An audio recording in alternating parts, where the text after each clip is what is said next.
My great-grandpa was a professor at a university in Pennsylvania. And he and my great-grandma lived there together with their young children for quite some time. They were very happy until the Great Depression happened. And my great-grandpa, along with many other professors, were let go. And so he and his family were left with kind of no idea what they were going to do. They didn't really have any other options before them, and they thought they were going to starve to death and die. Luckily for them, around this time, a distant great aunt on one side of the family passed away and left them her farm, their family farm. And so my great-grandpa packed up his entire family and they went to this farm in Quebec.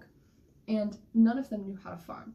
They were professors, and they were, housewives, and they were small children. Okay, none of them knew anything about farming, and so they were really functioning on a, they could make enough food to stay alive, but they couldn't make money. They couldn't sell anything. They were barely keeping going. So on this farm is where my grandpa grew up primarily, him and his many siblings. On this farm, there was a bull named Oscar, this great, big, strong, kind of angry bull.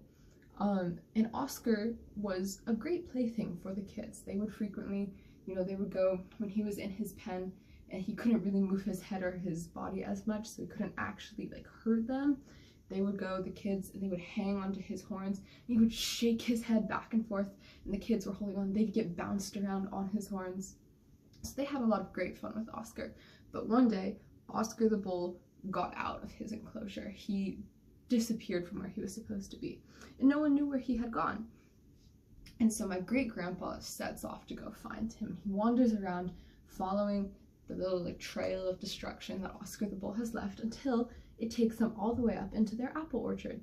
And there in the orchard, Oscar the bull was gorging himself on all of the apples that had fallen from the trees. He had had so many. And so my great-grandpa gets to him and he basically says, "Hey, Oscar, you had your fun. It's time to go back home now. You can't stay here. We gotta go." So he's shoving, he's tapping, and Oscar the bull does not want to move. He does not want to leave, and my grandpa isn't strong enough to make him. And so Oscar the bull, he tosses his head and he knocks my grandpa to the ground. So my grandpa's laying there on the ground, and Oscar the bull puts his big heavy head onto my grandpa's chest. And this is a massive bull. He's enormously heavy.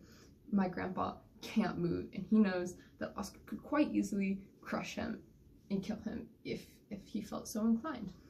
So the one thing that saved him was that Oscar the bull had a septum piercing. There was no ring in it, but he had the hole where one had been. And so in a fit of inspiration, my great-grandpa took his thumb and his pointer finger and he stuffed them through the septum hole that Oscar the bull had, and he used his fingers as the ring to push Oscar the bull off of his chest, and then to get up and then to lead him all the way back down from the apple orchard where he'd been eating all the apples. He led him all the way back down to the pen where Oscar the bull was supposed to have been. And that is one of my mom's favorite stories to tell. Her dad used to tell it to her, and she told it to me and my brother. And so when I called her and I was asking about potential stories to tell for this assignment, this was the one she brought up, and this is the one that I thought she was also going to bring up. So I thought it's a kind of fun story to tell.